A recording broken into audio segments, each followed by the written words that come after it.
All right, we're back. Just got back in the room. It literally smells like burnt wood in here from dremeling the other side. All right, I think we're getting there. We are getting there. Let's put the switch tip on real quick.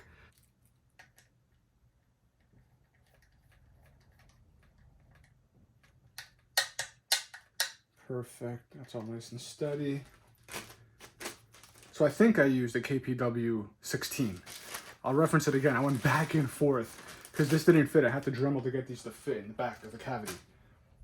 Now, the question is, which, can we see who's calling me? I'm either going to be putting these on. I don't know if that's coming up properly. Or, I feel like those are too shiny. Although I don't know if it was this guitar. I might have test fit another guitar.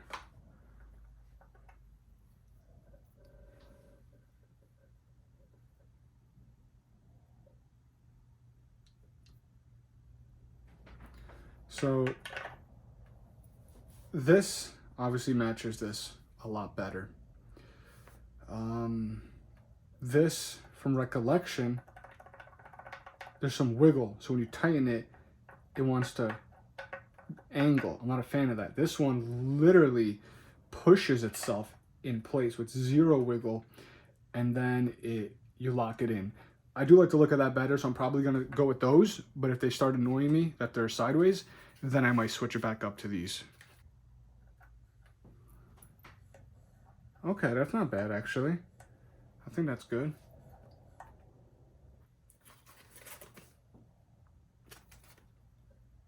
Crunchy pat high output, or I might be holding stuff upside down. I don't even know.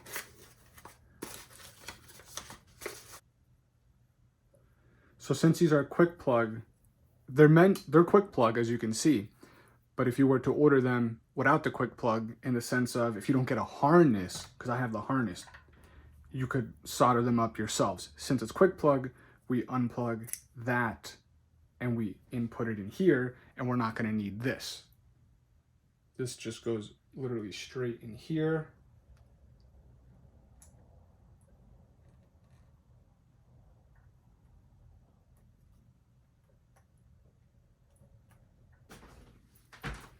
All right, so I just checked real quick. The Crunchy Pad high output is actually 14,000, and then the Me 90 that's gonna go here is 7.8. So there's a pretty big difference, but I think it's gonna make for some unique sounds. Just gonna feed this guy through real quick.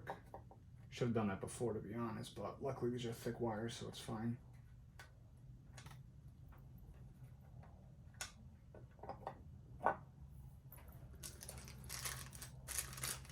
Now I'm probably gonna go with black hardware. So I'm gonna go with the black ones here instead of the silver that they have.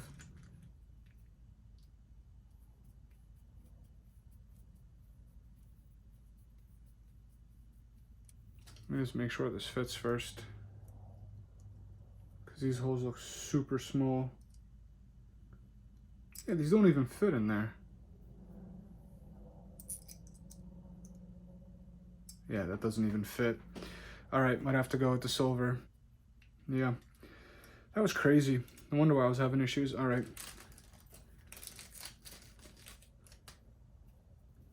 You know what? Doesn't look bad actually, because like I said, these are chrome. So we'll have a little bit of chrome still in here.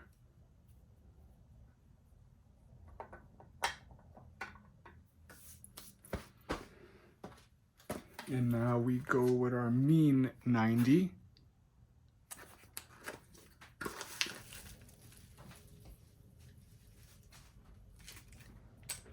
Which again, like I said, we're not gonna need this guy.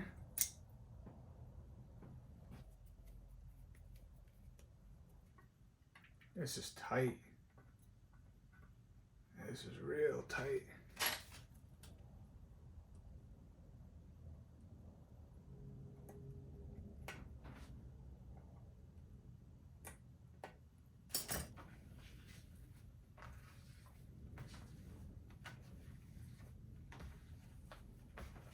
Let's make sure we have connection, sound, all that good stuff.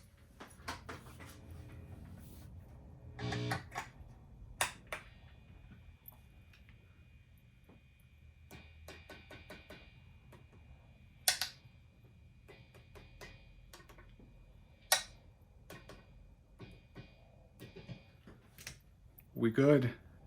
And as much as I want it to go black, I actually think the chrome is going to look really nice. I think it's going to blend nicely with the chrome here. Now, one thing I did notice was the screw does not look like they line up perfectly. Okay, so that's on a hardcore angle, as you can see. I don't even see this hole here. I'm gonna... Okay, that's on an angle too. All right, good. It pulled itself into place. That's what I was hoping for.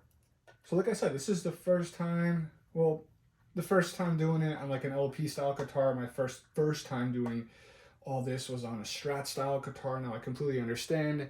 This is like a quick plug system from Guitar Fetish, so it is a little bit easier, but there's still a learning curve as you go. I've had a lot of issues while doing this that you probably see in the actual video. So hopefully this kind of helps other folks too. If they're looking to modify their guitar, this gives them a little bit of that extra push to be like, you know, don't worry about it, just do it and go with the flow. You might run into little things like with me having to Dremel inside, having to just figure out these little things. Same thing happened with the Strat style. Don't go into it. The best thing I can say is don't go into it thinking that the entire modification process is going to be plug and play. Like, look how, can we see that in the camera? That is completely sideways. This, I need to make sure I don't strip it and hope that it settles itself and pulls. This is actually a bad one. Yeah, that one's really bad. And that just has to do with the pickup rings, I think, not being cut perfect, or on the flip side, the guitar not being cut, drilled perfect, you know. They're to their own specs. They're not all identical, I guess is what I'm trying to say. Yeah, these are all pretty good besides this one, but yep, I don't want to strip it. So that's just the slightest ever so slight angle, which is fine. If anything, these are the ones that you want to sit flat, because sometimes you'll feel that with your hand.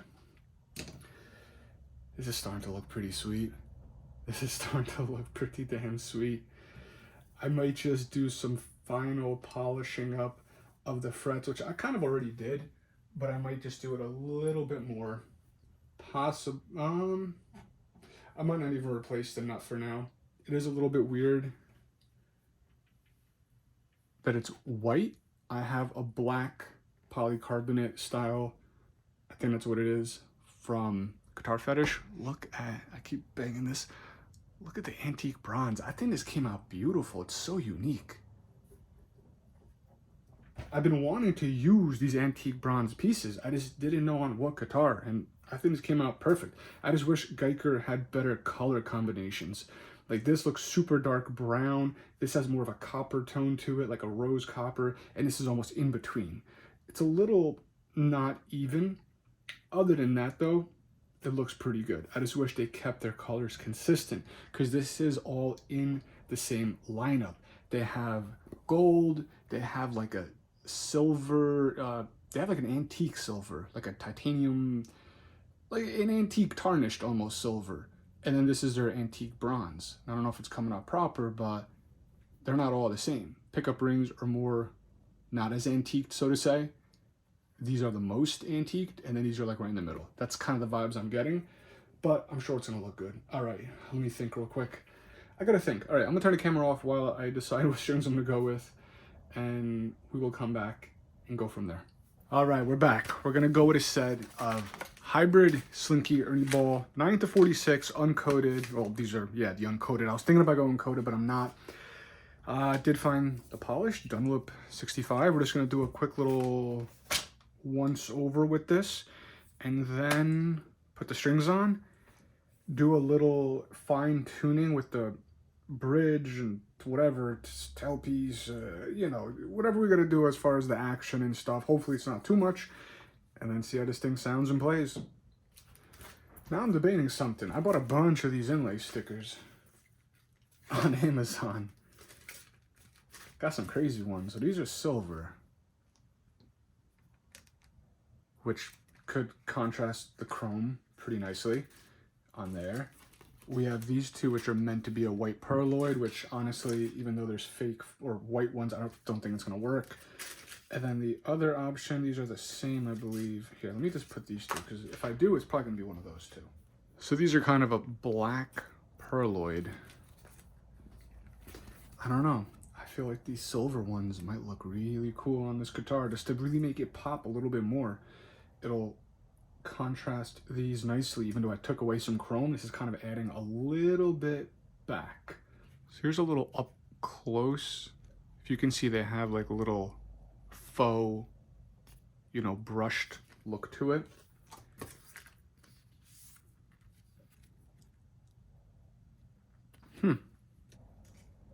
Yeah, you know what? I'm gonna go with the silver, I think.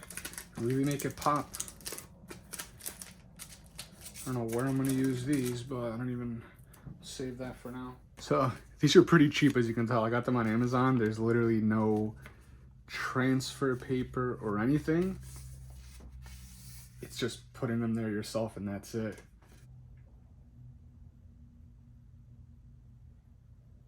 I was really thinking about using them, but they're lifting up, not sticky. What the hell do you do?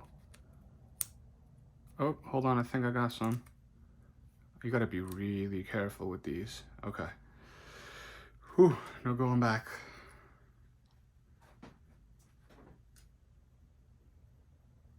Wish there was a better way to apply these.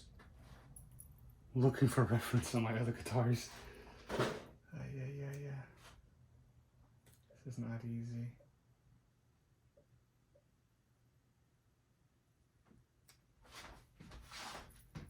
I think the best bet is to make sure we're centered this way.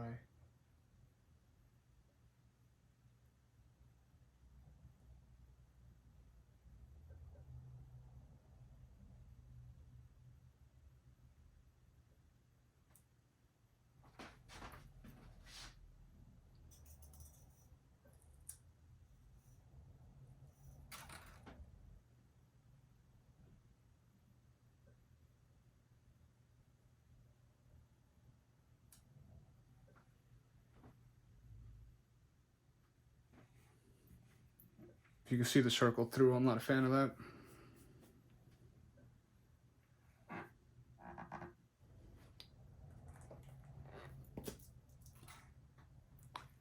I don't know if you could pick it up. See on the angle there? I can see the circle. To a little bit thicker, probably would have been better.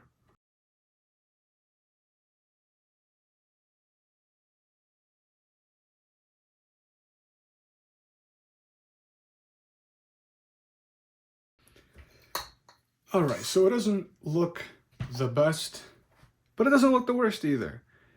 I just don't like how you can see the circles in between. Other than that, I like this aesthetic better, having the trapezoid block rather than the dot inlays. I do like that better, but I may look for a higher quality inlay to cover up the dots, or it could be at fault of Harley Benton with the inlays not sitting as flush as they should. That I don't know.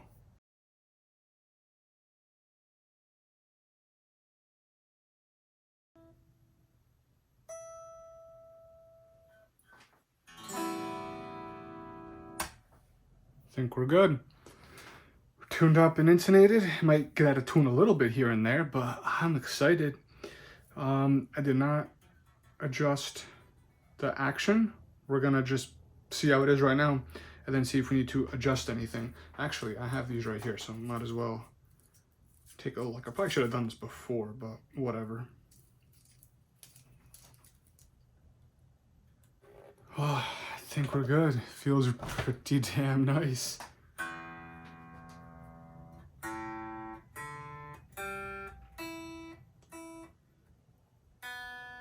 Action's pretty low, but it's working.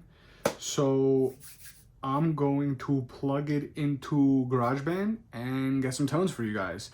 either GarageBand or just use my microphone with my camera. I don't know. We'll figure it out. I'll put it on screen. We'll see.